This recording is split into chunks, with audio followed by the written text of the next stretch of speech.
인사 나누겠습니다. 참 잘 오셨습니다. 우리 한번 앞뒤로 이렇게 인사합시다. 하나님의 말씀에 은혜 받읍시다. 할렐루야. 저는 오늘 사도행전 1장 6절과 11절 말씀을 통하여서 성령이 너희에게 임하시면 이라는 말씀의 제목으로 말씀의 은혜를 함께 나누려고 합니다.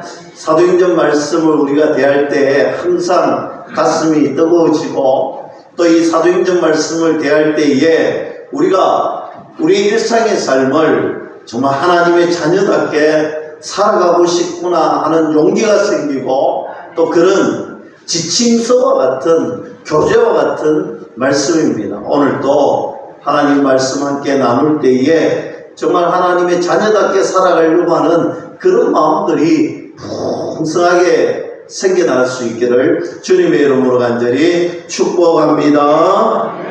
여러분, 우리가 하나님의 자녀답게 성도답게 구별된 사람답게 그렇게 살아가려는 욕구가 우리 모두에게 있잖아요. 특별히 주일 아침에 우리가 그런 마음으로 기대하고 사모하며 기도하고 찬송하고 마음으로 예배를 준비하고 또 예배 시간마다 정말 하나님의 자녀답게 참 성도답게 살아가려는 그런 마음이, 그런 열정들이 막 샘솟아오르고 있잖아요.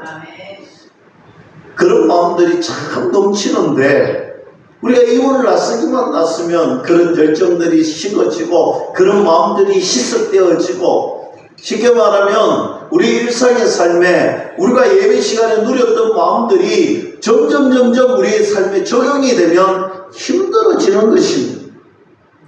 우리가 구원의 확신을 충분히 가지고 있고 예수님만으로도 충분하다라고 우리 예배 시간마다 고백하고 우리가 그렇게 돌아가잖아요. 그리고 이 예배당에 나와서 기도할 때마다 예수님 한 분만 있으면 나는 됩니다. 그렇게 고백하고 돌아가잖아요. 그런데 막상 우리 일상의 삶에 돌아가면 그것이 쉽지가 않더라고요. 참 어렵더라는 거예요. 여러분, 우리가 올 한 해에는 정말 하나님의 귀한 은혜를 쫓아서 정말 내가 태신자를 작정하고 정말 태신자를 위해서 기도하고 내가 그 영혼을 하나님의 품으로 인도해야 되겠다. 여러분, 우리가 여기에서 그 마음을 품고 아멘하고 기도하는데 시간이 지나면 점점 내 마음에 힘이 들고 어려워지고 마치 구원의 확신이 분명하게 있는데 내 삶에 돌아가면 예수님이 멀어지는 것처럼 내 태신자의 그런 확정들이 점점 멀어지는 것 같아요. 이럴 때 우리에게 필요한 것이 무엇일까? 사도행전 말씀은 분명하게 이야기합니다. 성령 충만 받아야 된다. 믿을 수 있기를 축복합니다.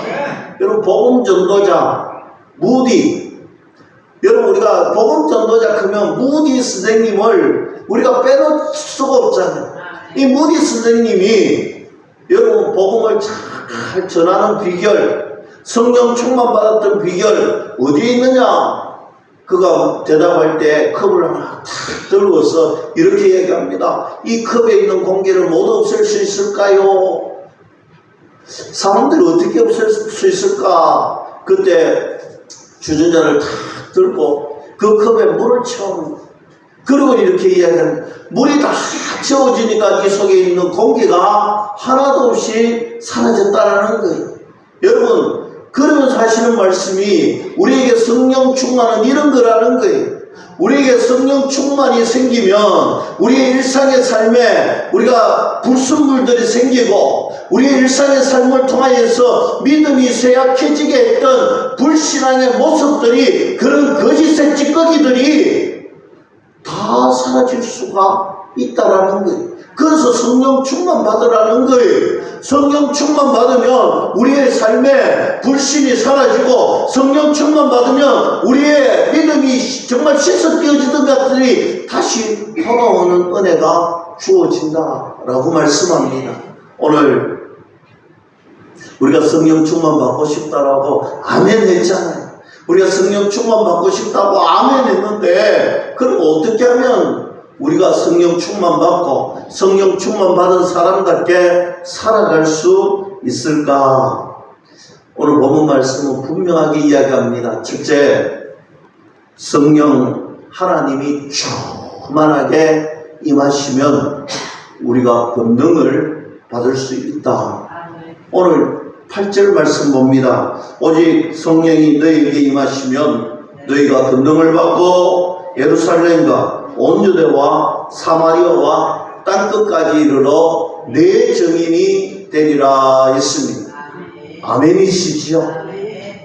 성령 충만 받으면 우리에게 권능이 충만해집니다. 여러분, 권능이라고 하면 우리가 많은 생각을 해볼 수 있습니다. 우리가 흔히 생각하는 것들이 성령 충만 받으면 생기는 하나님이 주신 은혜요, 권능, 능력이 되는 줄로 저는 믿습니다. 그런데 그 중에서도 우리가 정말 잊지 말아야 할 것이 있는데, 제가 늘 강조하는 것인데, 우리가 성령 충만하면, 권능을 생각하면 가장 먼저 생각해야 될 것이 바로 말씀이다. 제가 말씀을 드렸습니다.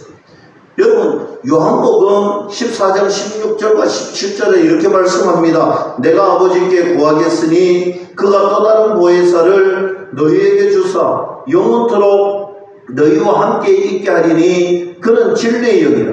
세상은 능히 그를 받지 못하나니 이는 그를 보지도 못하고 알지도 못함이라. 그러나 너희는 그를 아나니 그는 너희와 함께 거하시며 또 너희 속에 계시겠음이라 했습니다. 여러분, 성령 충만 받고 주님이 주시는 권능이 생기면요, 가장 먼저 우리에게 나타나는 은혜가 뭐냐면, 여러분, 하나님의 말씀이, 진리의 말씀이 깨달아지는 은혜가 주어진다. 믿을 수 있기를 축복합니다. 여러분, 우리가 성경 말씀 많이 읽잖아요. 그리고 많이 쓰잖아요. 쓰기는 쓰는데 도대체 내용이 이해가 되지 않아요. 여러분, 읽기는 읽는데 도대체 이 말이 이해가 되지 않을 때가 있습니다. 목사님, 저도 그럴 때가 많이 있어요. 그럴 때마다 우리가 하나님 앞에 구해야 되는 것이 있는데, 그것은 성령 하나님께서 내 안에 충만하게 역사하시고 성령 하나님께서 권능을 주시면 진리의 말씀이 깨달아지는 은혜가 있다. 믿을 수 있기를 축복합니다. 여러분, 그래서 성경 읽기를 포기하지 말라는 거예요. 성경 쓰기를 포기하지 말라는 거예요. 여러분, 성경을 읽다가 읽는 것을 중단하는 때가 언제냐면요, 읽기를 읽는데 도대체 무슨 말인지 이해가 되지 않을 때가 있습니다. 특별히 사단은요, 가만히 있을 때 우리는 그냥 가만히 둡니다. 왜? 가만히 둬도 잠자는 것 같고 죽은 것 같아서 건들 필요가 없는 거예요. 그러나 우리가 하나님의 은혜를 받고 하나님의 자녀답게 살아가려고 예수로 노력하고 발버둥 치면요, 사단은요 2배로 3배로 우리가 노력하는 것보다 더한 힘과 능력으로 우리를 자질되게 하는 거예요. 말씀을 읽는데 하나님 말씀이 귀에 들어오지도 눈에 들어오지도 가슴에 들어오지도 않으면 얼마나 답답하겠어요.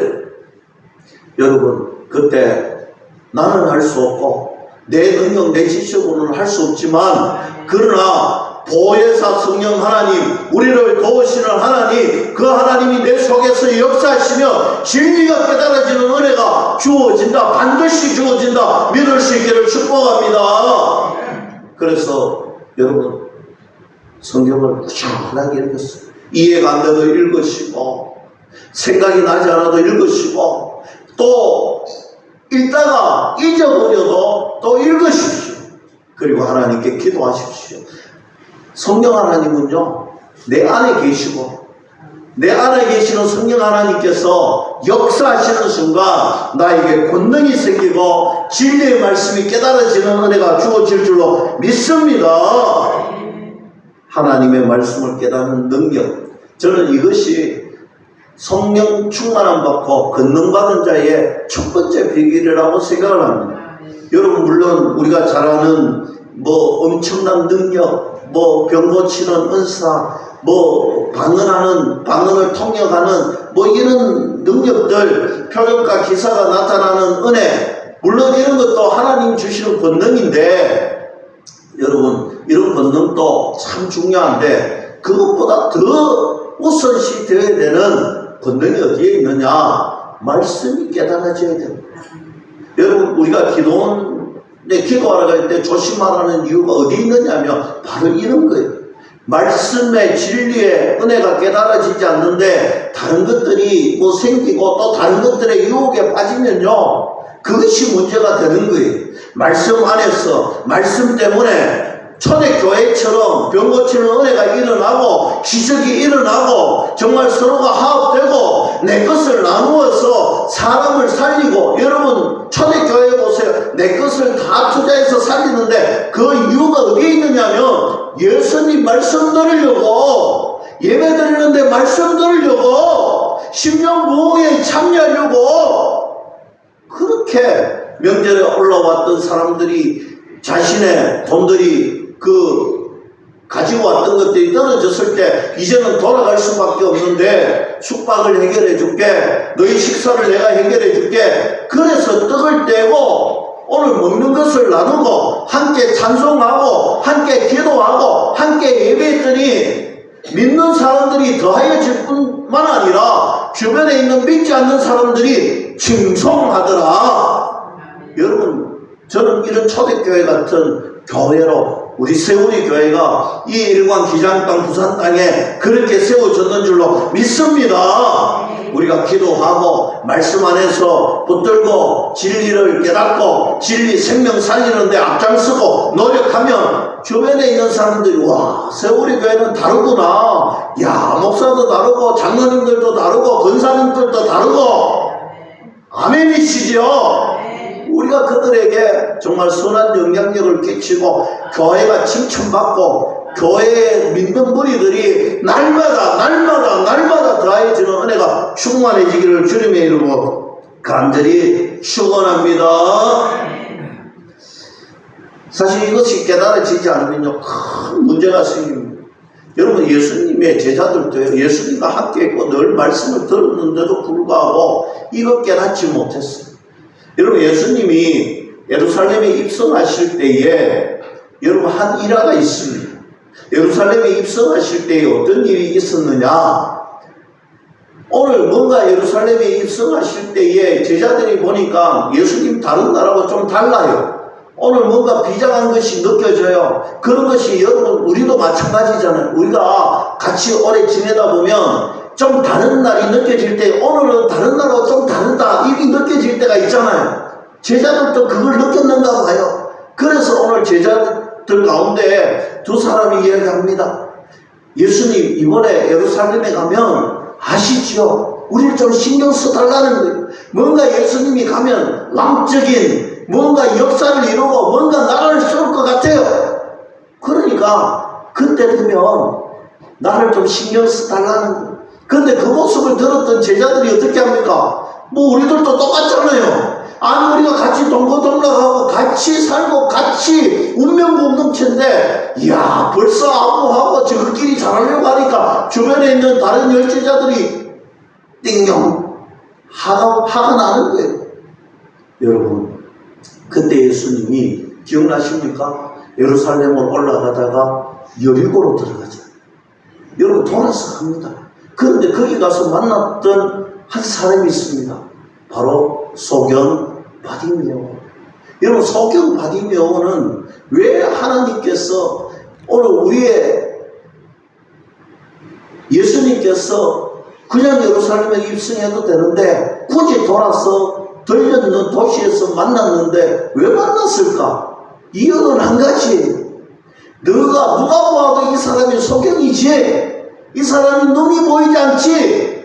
그러나 내가 너희에게 분명하게 이야기하는데 너희들은 나와 동거동락하고 지금까지 하나님 나라를 바라보면서 지금까지 내가 말씀을 가르쳤는데 지금 너희들이 하는 말을 보니까 너희들 아직 깨닫지 못하는구나. 영적인 비밀을 아직 깨닫지 못하는, 내가 말하는 것을 너가 아직 보지 못하는구나. 바로 너희가 영적인 소경이다.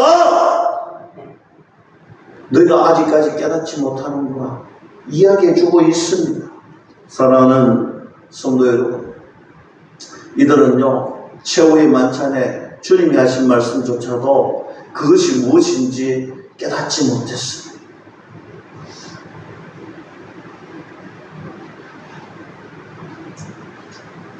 예수님의 살과 피에 그 만찬에 기쁨의 장소에 참여했지만 그들이 예수님이 지금 하시는 것이 무엇인지 깨닫지 못했습니다. 그런 제자들에게 오늘 성령 하나님께서 임하여 주시고 충만하게 채워주시고 그들의 심령을 간섭해 주니까 그들에게 놀라운 변화가 이루어졌습니다. 여러분, 가장 무식하다라고 생각되었던 수제자 베드로가요, 여러분, 성령이 충만, 오순절 마가의 다락방에 성령 충만한 일이 생기니까 여러분, 하나님의 말씀이 깨달아지는 것으로 그치지 아니하고 그 누구보다도 탁월한 설교를 하고 있는 오늘 저 구약에 오실 메시아, 지금 신약에 오실 메시아, 그리고 앞으로 오실 메시아를 전하는데 얼마나 탁월하게 설교를 했는지, 얼마나 논리 증명하게 설교를 했는지, 여러분, 날마다 하나님을 믿고 따르는 수많은 제자들이 생기더라. 여러분, 베드로가 얼마나 무식했습니까? 그리고 얼마나 간단했습니까? 화가 나면 화가 나는 대로 행동하고, 여러분, 말씀이 제대로 들려지지도 않고, 하나님은 그런데도 불구하고 예수님께서는 이 베드로에게 그물을 던지라 하지 않습니까? 만선의 기쁨도 보여주시고 무리를 걸어오라 하지 않습니까? 그런 은혜를 주었을 때도 깨닫지 못했던 그가 여러분 성령 충만 받으니 말씀이 깨달아지고 이 말씀을 정확하고 풍성하고 분명하게 전할 수가 있더라는 것입니다. 사랑하는 성도 여러분, 성경에는 참으로 많은 이들이 있습니다. 다메섹 도상에서 예수 그리스도를 만난, 부활하신 예수님을 만났던 그가 그의 탁월한 지식을 모두 다가 배설물로 여기며 했는 말이 있습니다. 깊도다 하나님의 지혜와 지식의 부요함이요. 그가 고백을 했는, 여러분, 예수님은 없다라고, 우리 주님은 없다라고, 이제 끝났다라고 생각하고 엠마오로 돌아가던 두 제자가 이렇게 고백합니다. 주의 말씀을 들을 때에 너희의 심령이, 우리의 심령이 뜨겁지 아니하더냐라고 고백했습니다. 사랑하는 성도 여러분, 저는 오늘 이 아침에 2024년도의 마지막, 전반기의 마지막 날인데, 여러분, 우리가 하나님 앞에 날씨가 뜨거워지고 장마가 내리고 여러분 이런 거와 상관없이 저는 우리 모든 믿음의 동력자들에게 이런 말씀을 꼭 전하고 싶습니다. 우리의 심령이 뜨거워져야 되지 않겠습니까? 우리의 심령이 말씀이 깨달아져야 되지 않겠습니까? 그리고 그 말씀 붙들고 우리가 주님이 주시는 사명을 향하여서 걸어가야 되지 않겠습니까? 하나님 주신 은혜를 붙들고 하나님의 주신 그 사랑을 가슴에 새기고 하나님이 주시는 그 사명을 붙들고 주를 위해서 전진하는 저와 여러분들이 다 될 수 있기를 주님의 이름으로 간절히 축원합니다. 두 번째로, 성령이 임할 때 예수님의 정인의 삶을 살아갈 수가 있습니다. 권능을 받고 예루살렘과 온 유대와 사마리아 땅끝까지 이르러 내 정인이 되리라 했습니다.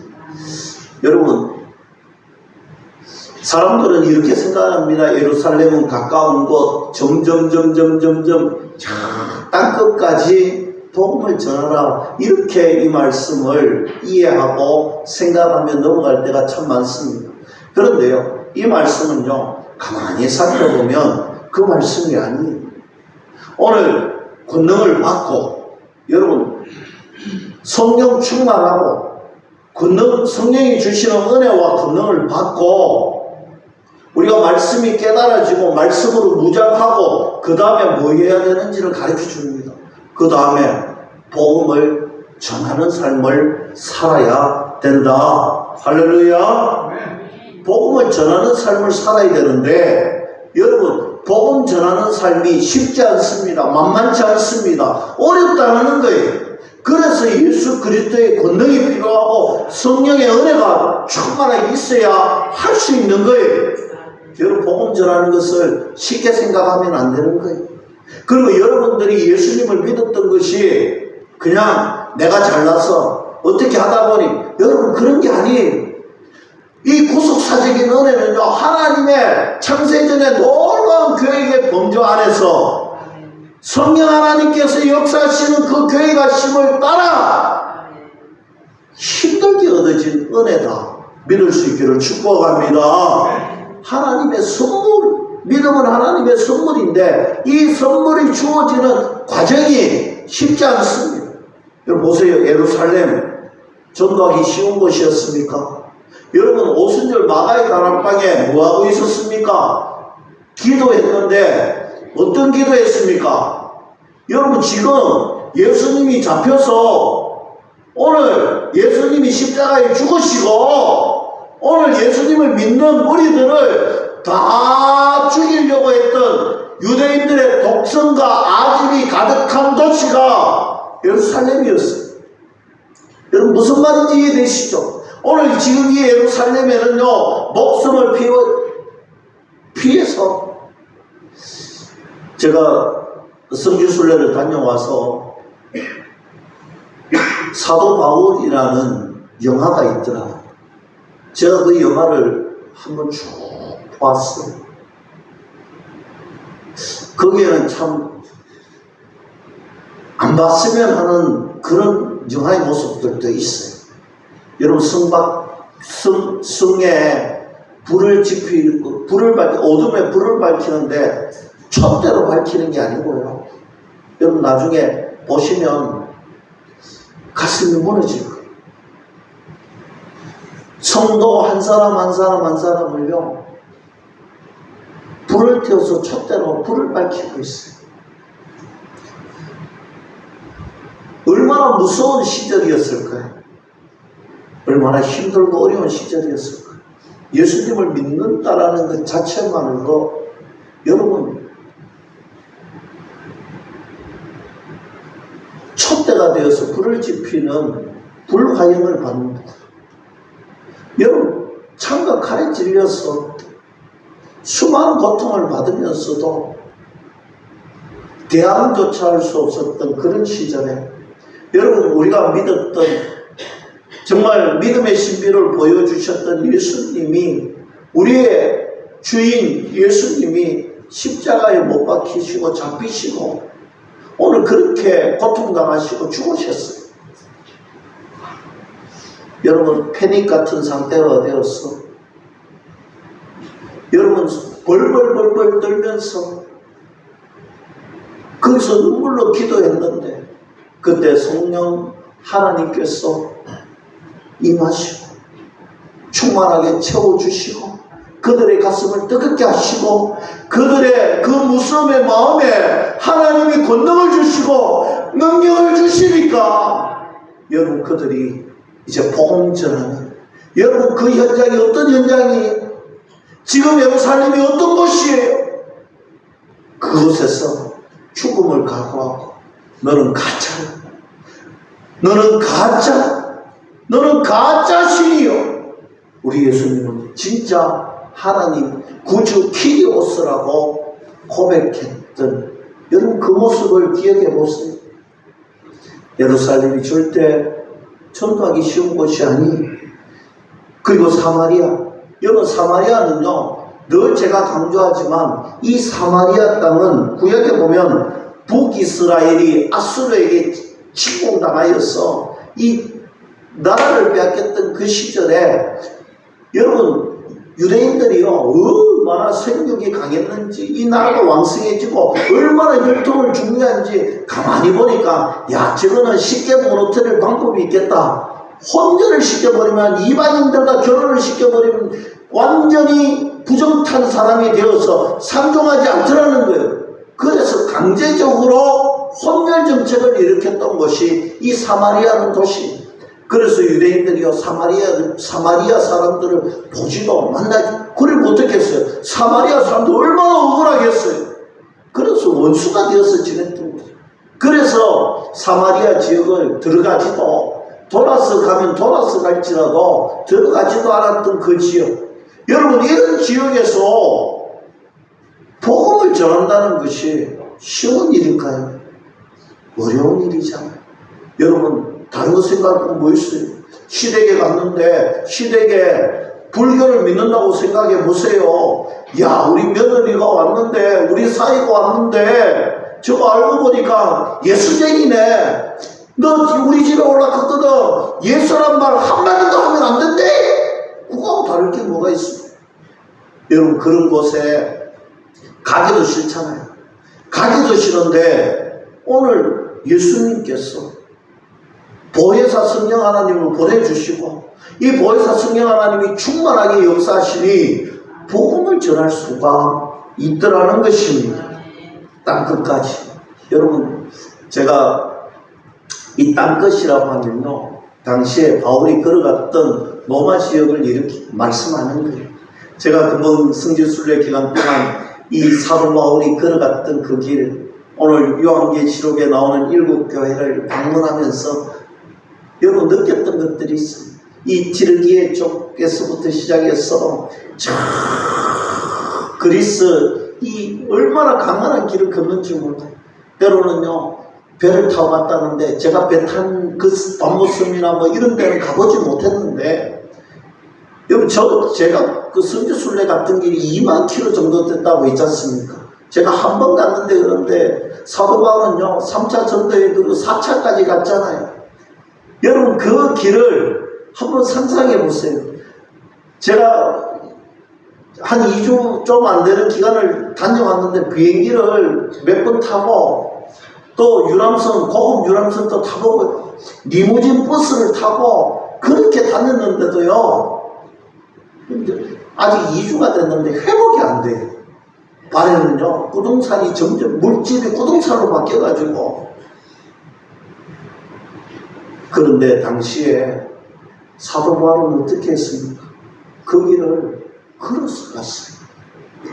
여러분, 그 길을 걸어서 갔는데 여기 지역이 어떤 지역이냐? 리무진을 타고 가는데도 이 산악 지역이 만만찮아요.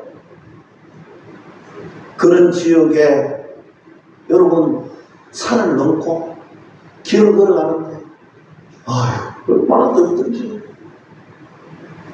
더운 것도 문제가 되고. 여러분, 험한 산을 건너가면 뭐 있습니까? 산적이 있잖아요. 배를 타고 가보세요. 얼마나 겁이 납니까? 그런데 유람선도 아니고 상선을 타고 가고. 여러분, 가는 곳마다 어땠습니까? 오늘 귀신 들린 저 좀 고쳐줬더니 실컷 두들겨 맞고 감옥에 가고, 오늘 또 복음 전한다고 유대인들이 저거 죽여야 된다고 도망가자니 사도 바울이 얼마나 도망다닙니까? 그때마다 쫓아오고 돌로 죽을 뻔한 적도 있고 수 없는 매를 맞고 퇴장을 당하고 상선에서, 그리고 자연재해들이 얼마나 많았습니다. 그럼에도 사도 바울이 복음을 전할 수밖에 없었던 이유는 성령 충만받으니 이 모든 것을 넉넉하게 감당할 수 있는 힘이 생기고 능력이 생기고 은혜가 있더라. 사도 바울이 고백했습니다. 저는 정말 예수님의 자녀답게 살아가는 것이 참 어렵다. 내 능력, 내 힘으로는 안 된다. 그리고 사도행전 1장 8절은 분명하게 이야기합니다. 내 정인이 되리라. 이 정인은요, 마르투스라는 것인데 정인, 순교자라는 뜻입니다. 정인의 삶이란요, 목숨을 걸고 피를 흘릴 각오를 하고 복음을 전하는 삶입니다. 듣기만 해도 어렵습니다. 예루살렘, 독성과 아집이 가득했던 유대인들의 성지 예루살렘, 여러분 사마리아는요 이를 갈고 있습니다. 저 땅 끝까지 발이 부르트더라도 목숨의 위협을 겪더라도 복음 전하는 일에 앞장섰다는 것. 사랑하는 성도 여러분, 태신자를 작정하시고 복음 전하는 것이 쉽지만은 않지요. 우리의 삶을 돌아보면요 참 어렵다고 생각될 때가 많지요. 그러나 우리의 믿음의 선배들이 걸어왔던 길은요 그보다도 더 험악하고 더 어려운 길이었는데 목숨을 걸고 오늘 피를 흘릴 각오를 하면서 복음 전할 수밖에 없었던 이유는 한 가지입니다. 하나님께서 그렇게 살아라 명하셨기 때문입니다. 우리가 하지 못하면요 우리가 성령 충만 받지 못했던 성령 충만이 아직 우리 가슴 속에 채워지지 않았음을 고백하시고 오늘 이 아침에 우리 가슴 속에 성령 충만, 은혜 충만, 말씀 충만, 주님의 권능 주시옵소서. 제가 감당하겠습니다. 그 고백이 있기를 주님의 이름으로 간절히 축원합니다. 기도하겠습니다.